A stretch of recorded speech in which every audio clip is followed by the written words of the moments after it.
order at 6 o'clock. And we can do the pledge of allegiance. I pledge allegiance to the flag of the United States of America.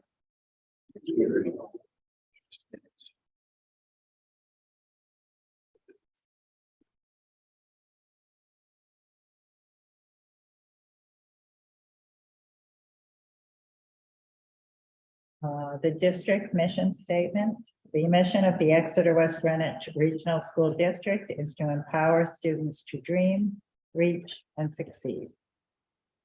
And then we have a number of departing school committee members. So we'll start with John Halderman. And we have a few things for you, John. We want to thank you for serving on the board. I just couldn't see you all the people. And thank you very much for serving on the board and contributing the last 2 years, 4 years, 2 years, almost. Thank you very much. And we have a certificate for you.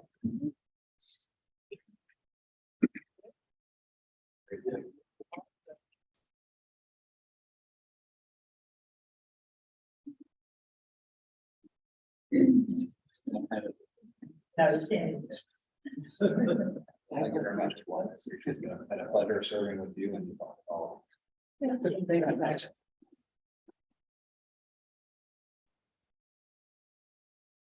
And then Claudine is also leaving us, and she has been on the school committee forever and ever, as the former chairwoman.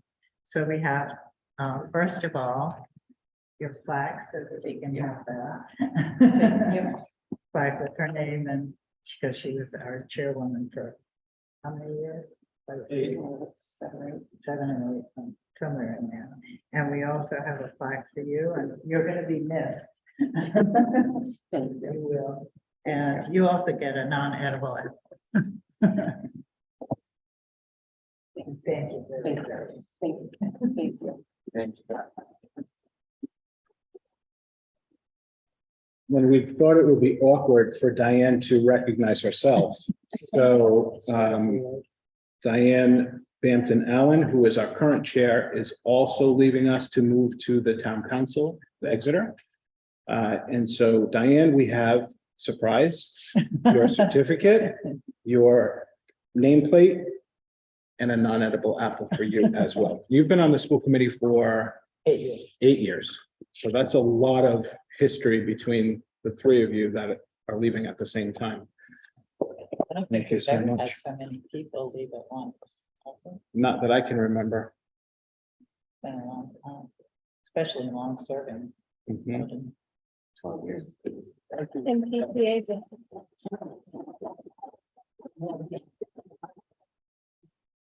Bittersweet. We're on to new adventures. Gotta figure out what that is.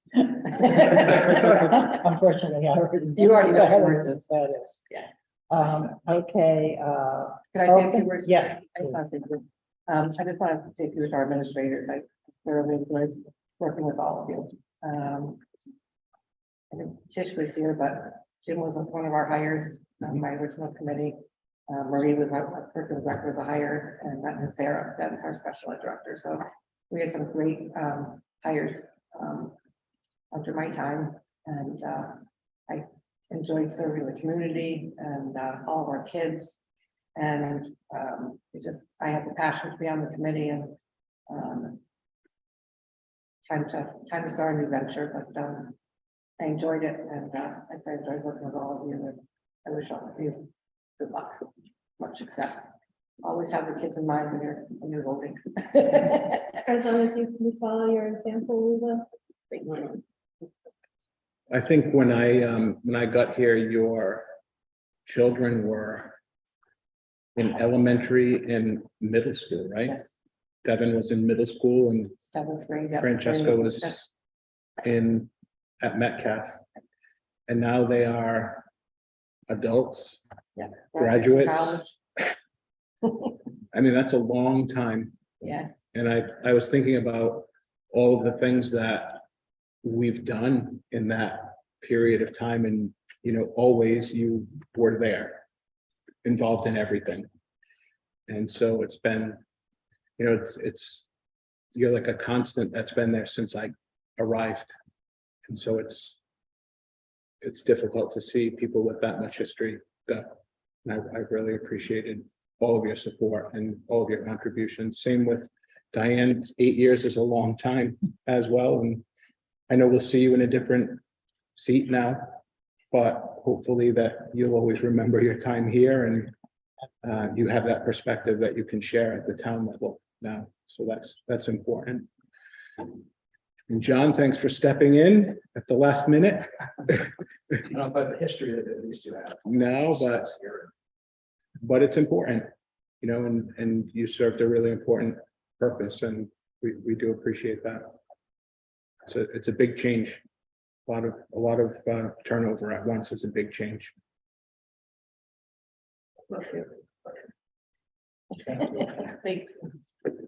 I just wanted to also thank Robin, especially Robin, and, you know, Bob Ross and Keisha and you for all the support you have given us, but Robin's been great. Thank you. Thanks, Robin. You know, I love you. Robin's the foundation of this organization. Don't let anybody kid you.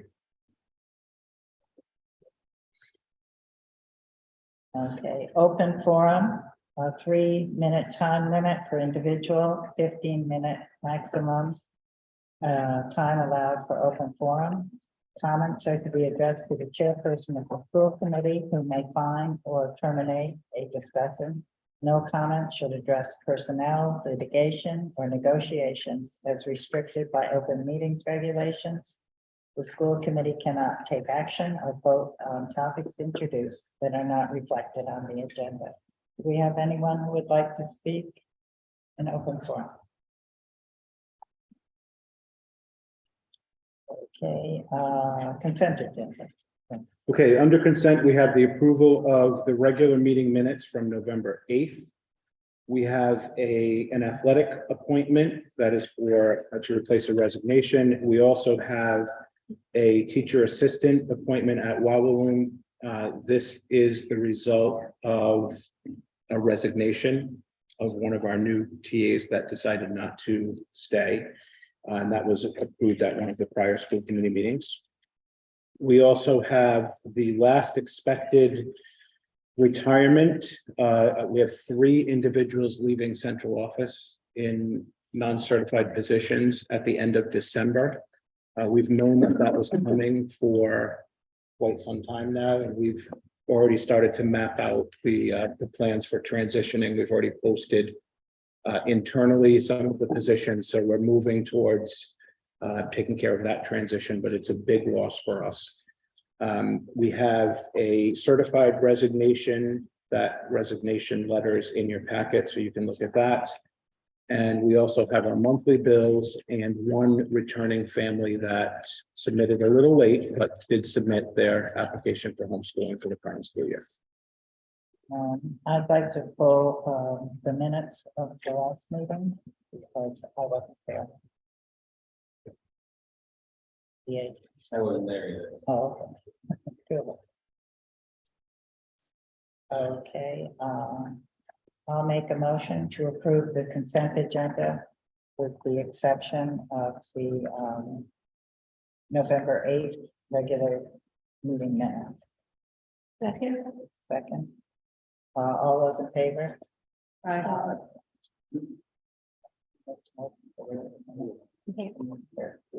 All right, I would like to make a motion to approve the regular meeting minutes of November 8th. Second. All those in favor? I abstain.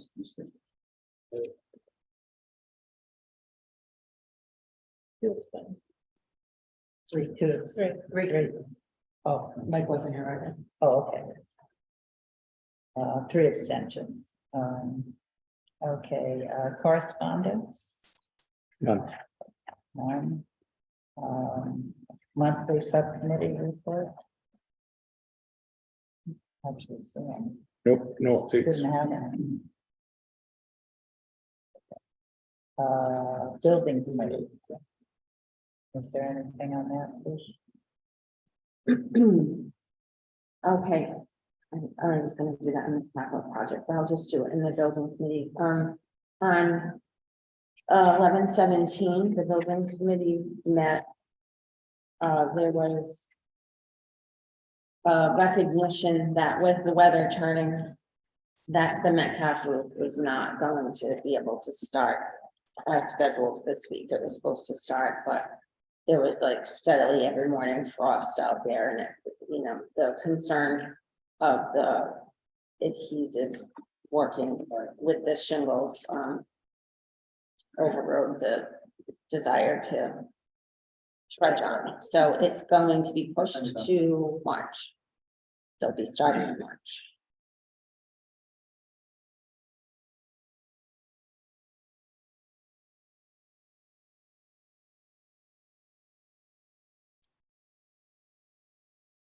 Yeah, they really, everything else, as you can see, is still plugging along out there, and there is nothing new to report on any of the other status updates.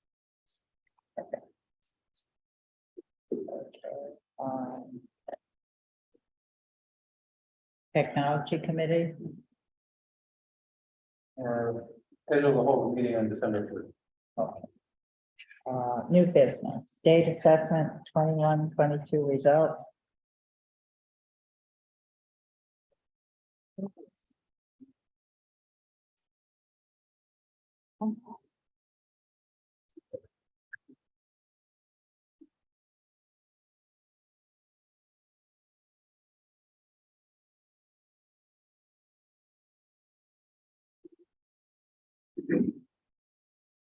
Am I good now, Jeremy? See it, okay. So the state assessment results were released this month, the RICAS results. We got the PSAT and SAT scores and the science scores a little bit earlier than that. But it was like the second week of November that we were allowed to access and analyze and start talking and releasing the information. So we've pulled together this presentation just to give you an overview of our progress across all of the different state assessments that happened from Metcalf all the way up to the senior high school. So let me just go through some of the highlights. On this first slide, we are talking about the RICAS ELA, and this is the percentage of students who are at proficiency. The way that you can look at this is we've kind of outlined it by cohort of students. So the children that were in grade 3 in 2018-19 were at a 55.4% proficiency. And there was no testing in 2019-20. So if you follow that arrow down, they were then in grade 5 in 2020-21. You can see a pattern of the scores from 18-19 to the scores for 2021 going down. And that, of course, is immediately following the pandemic. Those children who were in grade 5 and in 2020-21 were tested last year in 21-22, and they are now 6th graders. So if you follow those arrows, you can see that that cohort of children started with a proficiency rate of 55.4. We are now at 59.1% proficient. And what that means for that group of kids is they have now exceeded the pre-pandemic proficiency levels. So that's a pretty important thing to look at. That did not happen in a lot of school districts across the state. In fact, as a district, we have actually exceeded pre-pandemic levels in ELA in total at this point. Same thing with grade 4 students. In grade 4 in 2018-19 were, why does it look like there's something missing there? It's a 45%. Oh, Under 59, should say 45. okay. What's the I don't know why that's missing, but anyway, That particular group of children, you'll see a pattern. The children that were in 8th grade last year, our current 9th graders, is the only cohort of students that didn't see significant gains across all testing areas. So that's something that we want to continue to look at. In general, there's some pretty positive results overall. I mean, we look at the 5th grade students in 2020-21. They were 6th grade in 2021-22. It's a 13.5% increase in proficiency rates. So there's some pretty significant changes. Some go up, some go down, but overall, the proficiency district-wide actually exceeds pre-pandemic levels. So the proficiency rate on RICAS ELA overall has increased from 46.2% in 2021 to 48.3% in 21-22, whereas the state proficiency rate dropped by 2.1%. And another thing to look at is the fact that our ELA curriculum adoption, so that's a process that we've been going through. Members of the committee know that we've adopted some new materials over the last couple of years. It was first adopted in grades 6 through 8, and the cohort increases in proficiency rates for those groups of kids that are currently in 6, 7, and 8. 13.5% increase, 8.1% increase, 3.5% increase over the prior year. So it's a good sign for what's to come. And I think you'll see that pattern continue when I show you what's happening at the high school, because they've also adopted their. I also wanted to share just some general information about our surrounding districts, some of the districts that we typically compare ourselves to. In 2020-21, we were at 46.2% proficient. This is ELA, RICAS ELA. And in a purplish color, I highlighted all the districts that had proficiency rates that were higher than us. So it was Charahoe, East Greenwich, Narragansett, North Kingstown, South Kingstown. So we had 1, 2, 3, 4, 5 districts that outperformed us in terms of the overall proficiency rate. You can see the comparisons for those districts, many of which went down. And now only 3 of the districts are outperforming us in terms of ELA proficiency. So we're starting to close the gap between where we are and where some of our surrounding communities are as well. Does that make sense?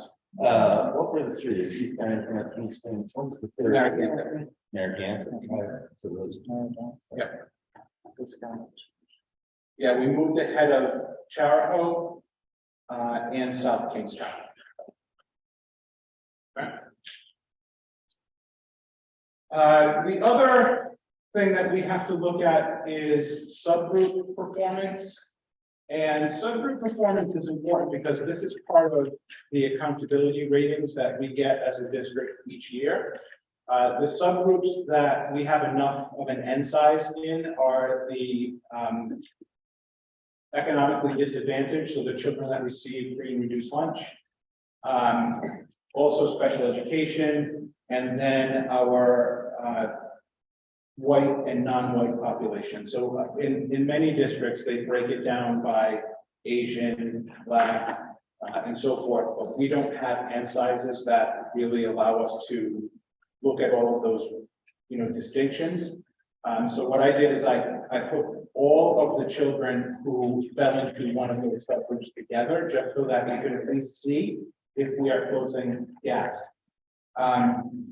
So this is pretty promising that in 2018-19, we had almost a 13% differential between how our white students performed and our non-white students performed. That gap actually completely closed in 2021. In fact, our non-white students outperformed our white students by 0.5%. And now it's 0.6% difference. So it's almost statistically insignificant that the gap in that subgroup has closed. That's really a good thing, and I expect to see some positive results when we look at our overall accountability ratings when they come out next month. In terms of economically disadvantaged, so we look at students who are not economically disadvantaged versus those that are.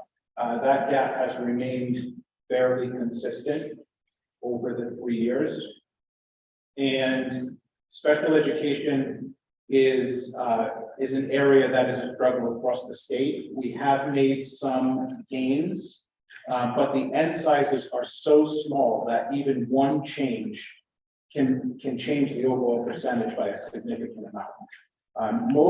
In most cases, since our end sizes are so small, it won't even impact our accountability ratings for certain subgroups, and special education potentially is one of them. We have so few kids at each grade level. Let's take a look at math.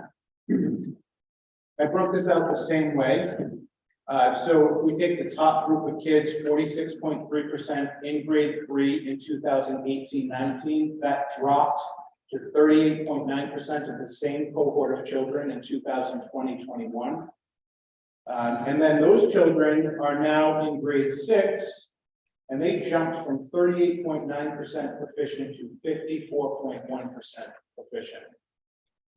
Grade 4 students went from 58.4% in 18-19 to 56.3%, and then a jump up to 61.3%.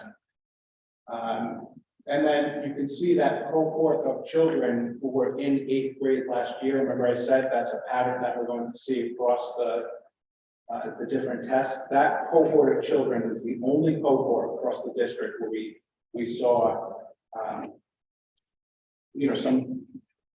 some patterns that are not possible. So we're looking into that a little bit more. But some notes of the cohorts of children we can follow from 18-19 to the present. We've exceeded pre-pandemic levels in 2 out of the 3 groups. The exception is that 8th grade cohort from last year, our 9th grade students. We have gone from 38% proficient in 2021 as a district to 48.6% proficient as a district. It is a double-digit increase, 10.6% increase in proficiency, which is pretty significant.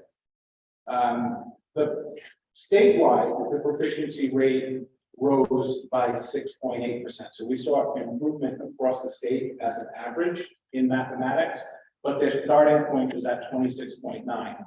And they went up to, their starting point was at 20.1%, and they went up to 26.9%. We started at 38 and jumped up to 48.6.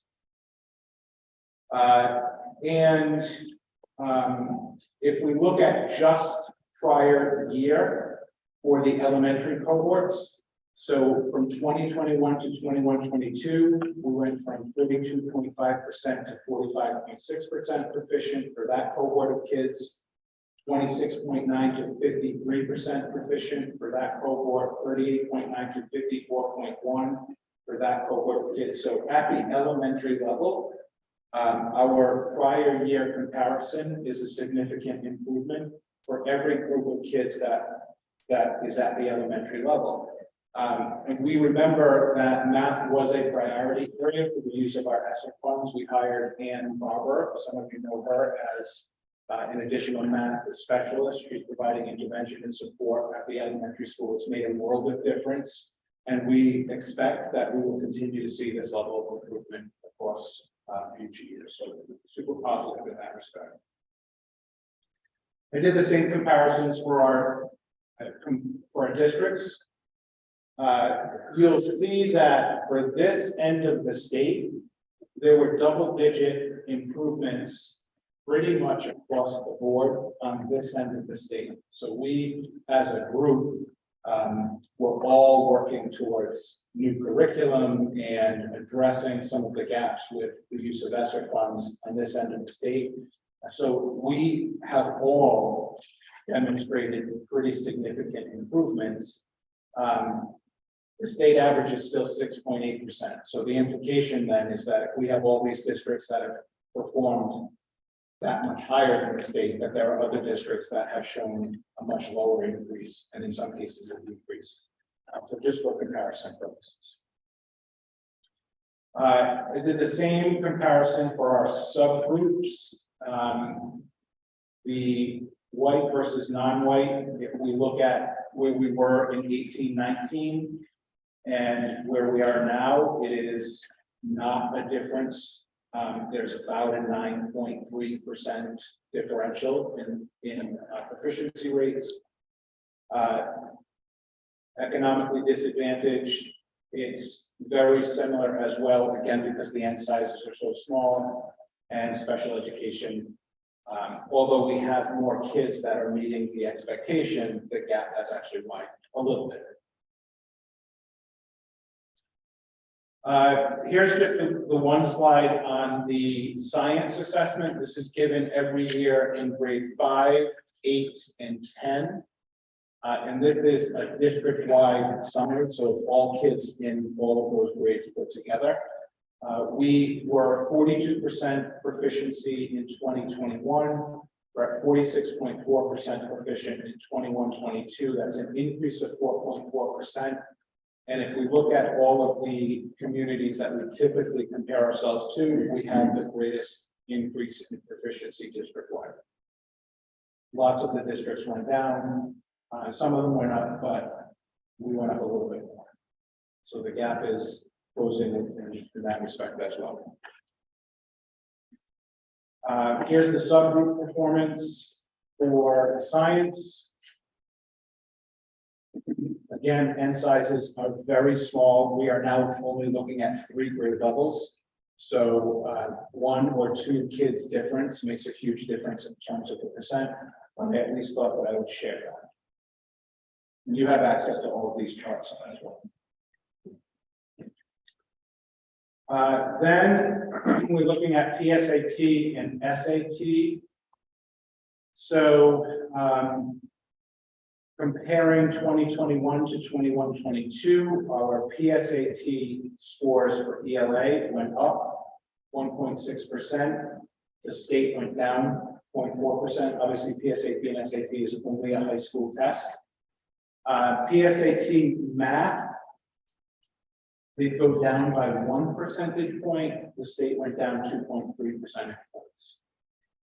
SAT English, which again is the place where our new curriculum materials were first implemented. It was 6 through 12, 14.4% increase in proficiency over the prior year. And now this year we have the new curriculum in place at all grade levels for ELA, all grade levels from kindergarten on up. So the first round was 6 through 12. Currently K through 5 and 6 through 12 are in place. So we're hoping that we continue to see that level of improvement. And then, as Marie has previously indicated, we are selecting the math materials for piloting, and then that would be the next round of implementation. So we continue to move in a positive direction. And SAT math, again, is an area of concern. So the math curriculum that we need to adopt, again, we'll start with the upper grades first and then go below grades. So that's a step. And then I'll talk about some of our next steps on the component slides. I just want to share some information about growth scores. A typical score is 50, and anything above 50 demonstrates that growth is exceeding typical expectations. And it's important to note that while a child may not change proficiency level, they still may not be, in a higher category. They still might be approaching expectations or not meeting. But if they have a growth score that is high, it means that he or she is moving in the right direction as compared to similar peers.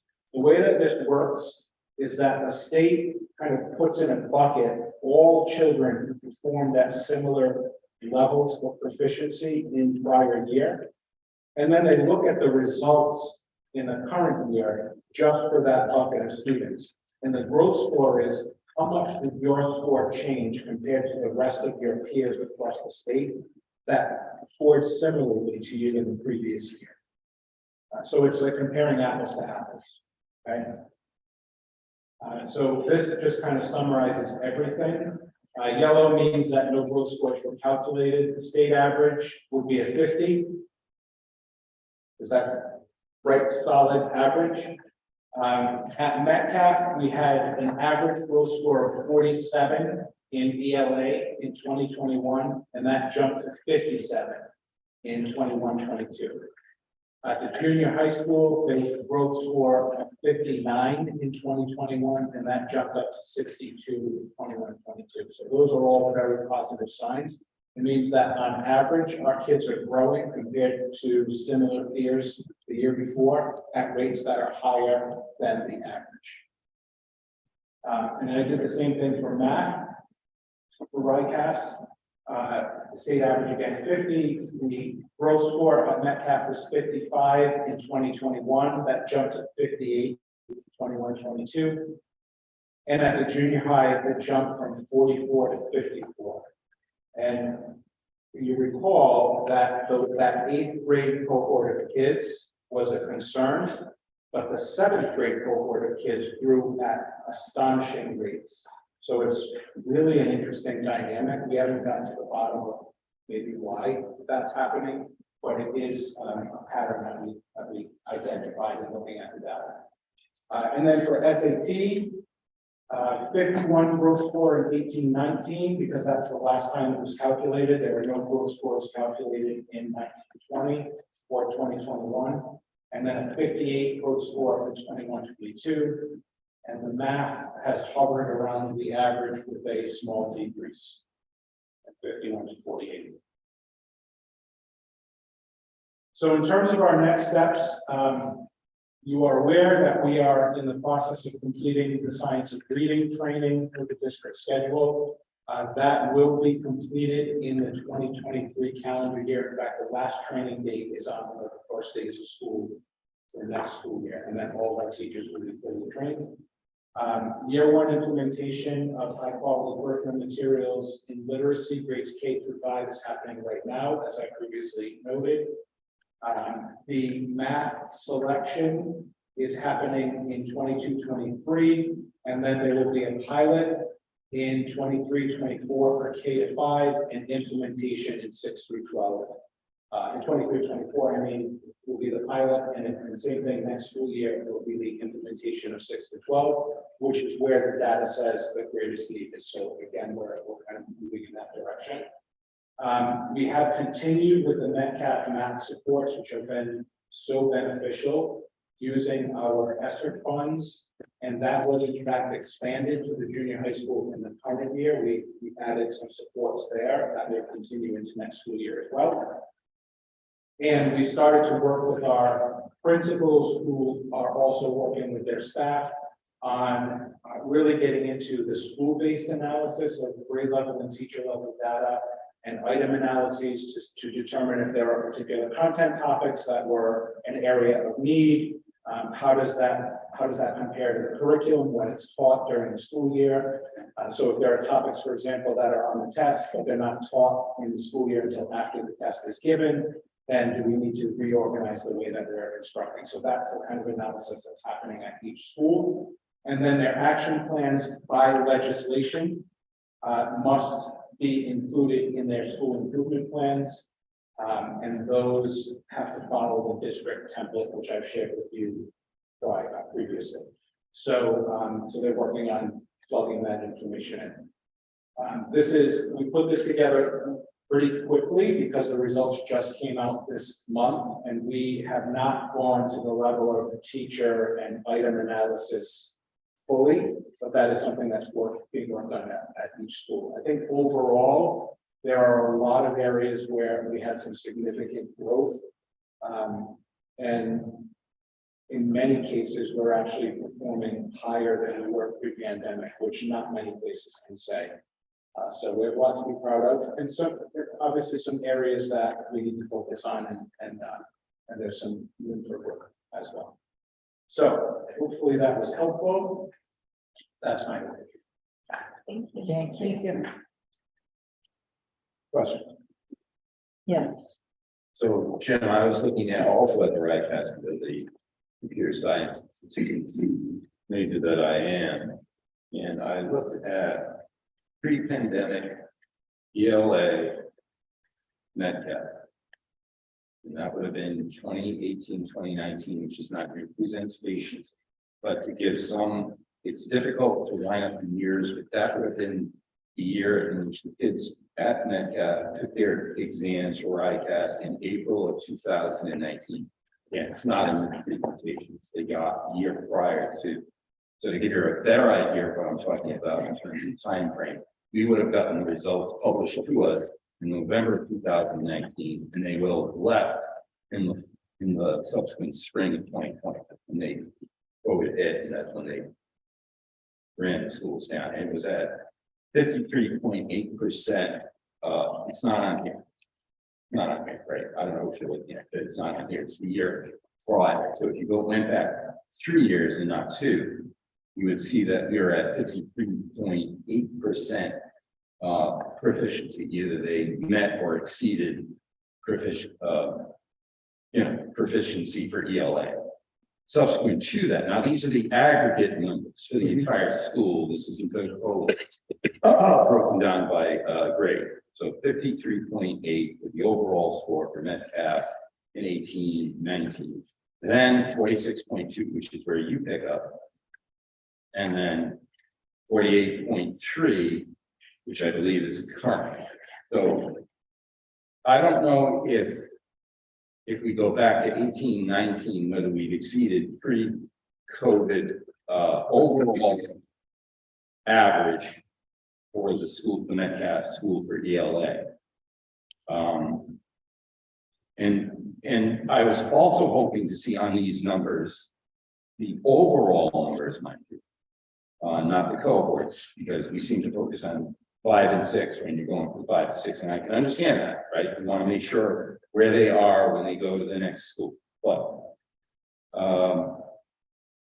the concern I have is that I was hoping to see a more significant bump because we changed the curriculum starting. We started to change to the new curriculum in 2019. I believe we were upset with some of the RICAS scores at Metcalf, and we said we're going to roll in the new curriculum. And in last spring, you said we're going to do the writing portion. The writing portion of the RICAS was complete because I had a question on that, and you said we were going to implement reading in the spring starting now, right? So there was the writing element, which we started back in 2019, right?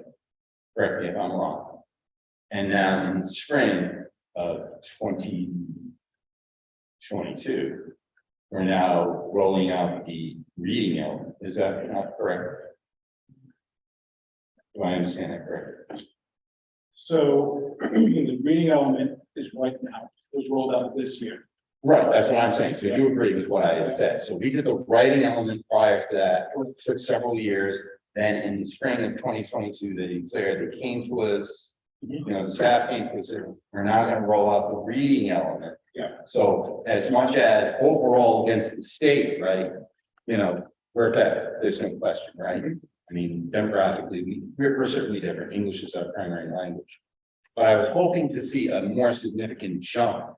The overall grades as a result of the adoption of the new ELA curriculum that we started in 2019, driven by the scores. But like I said, returning back to 3.8, that was our high watermark, and that's in the 18-19 RISAC test cycle. Yeah. So I just want to Good. make a little bit of a correction because the 18-19 scores are on this presentation. Oh, is it really? Because I'm looking at this, just on this page. So it's the first on page 1. We're looking at ELA because that's what we're talking about. Oh, okay. Okay, so what I did on this slide is I didn't just look at the overall proficiency rate. I broke it down by the cohort of children so that we could see did that same cohort of kids over time show improvements. So the kids that were in grade 3 in 18-19 were at a 55.4% proficiency. In 2020-21, because there was a year where testing didn't happen, That went down, that post-pandemic to 43.4%. And then that group of kids in last year's testing, with all the new curriculum in place, went to 56.9. So they started at 55.4%. That group of kids is now at 56.9. The same thing with the kids that were in grade 4 in 18-19.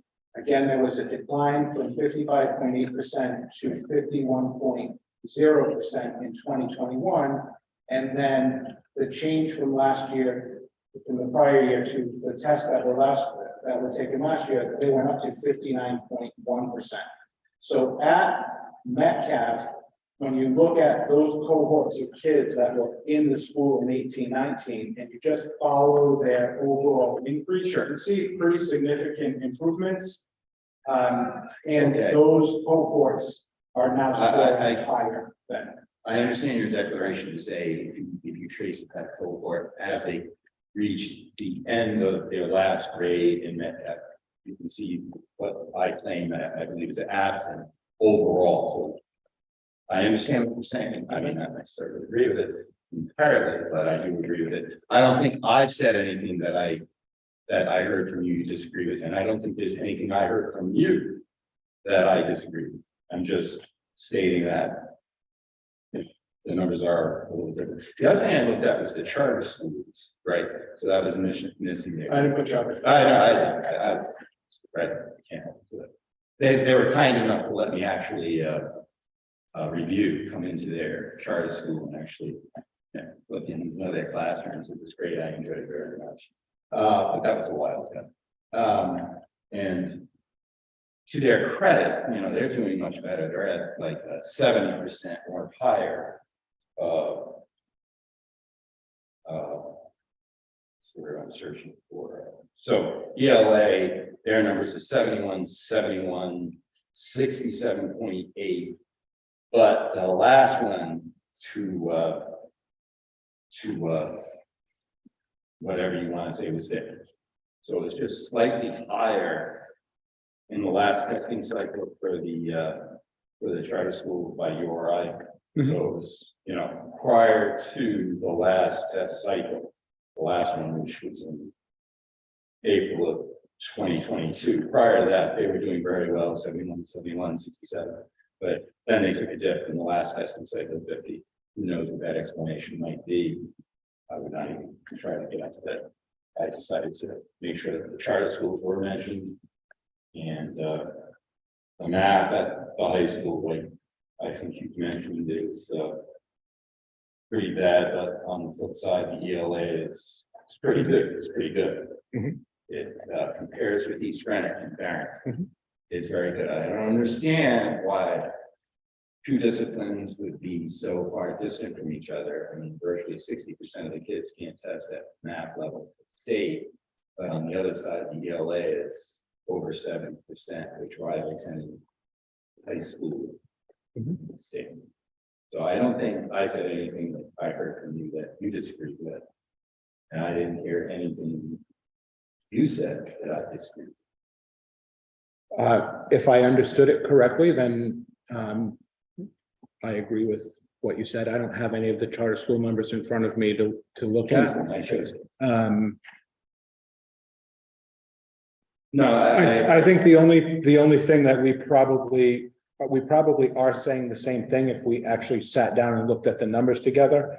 But I just don't like to look at an overall proficiency rate of a group of kids that are not the same kids anymore at Metcalf. If we can follow the same cohort, then we're tracking growth over time, which is what we expect to see.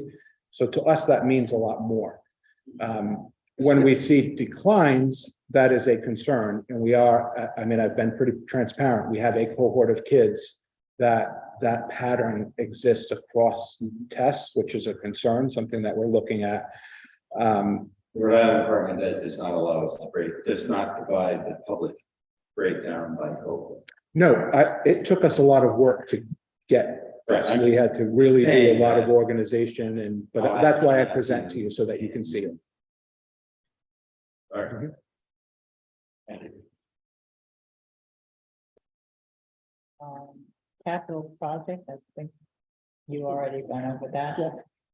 So we can move to October 1st enrollment. And we have that in our packet.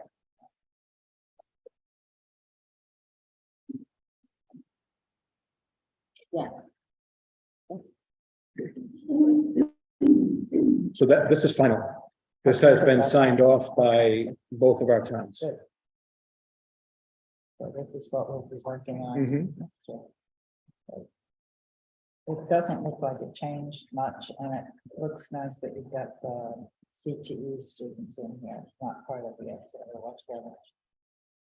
Student count. Mhm. Any questions?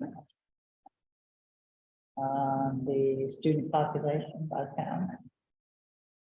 So what I will do now that we have a final count, and obviously we won't know how it impacts the budget until we know what the budget is, but I will apply these numbers to the 5-year rolling average calculation that was approved by the school committee and the town councils and the voters, just so that you can see how that will impact, smooth out the curve. I mean, we're not looking at a massive population change if you look at over the prior year. But that smoothing could help. So I haven't done that calculation yet. I needed the final numbers first. And we won't know what the impact will be till we have the budget, but I'll at least start that calculation for you. Okay, important dates and meetings, Tuesday, December 6th, 2022 school committee meeting. And that will be the organizational meeting, and I see a couple of future members of the committee out there. And Friday, January 6th, 2023, draft of the superintendent's budget available for the school committee members. Tuesday, January 10th, 2023, school committee meeting. And Thursday, January 24th, 2023, school committee meeting. We don't have any executive session. I just want to give you an update on the case. Oh, okay, yeah. So we're going to move into executive session at 6:49. 6:49 PM in accordance with 42-46-4 and 42-46-5 and 42-46-5A 2 BBA B94 Teachers Association, negotiation, discussion, and or potential litigation, legal advice, specifically group home residency, dispute hearing, discussion, update. And I'll do a roll call on this. Member Dimash Griffin. Aye. Member Candy. Member McFadden. Member Priscilla. Member Haldeman. Member Lake. Member Allen. Aye. Second, So moved. all those in favor? Aye.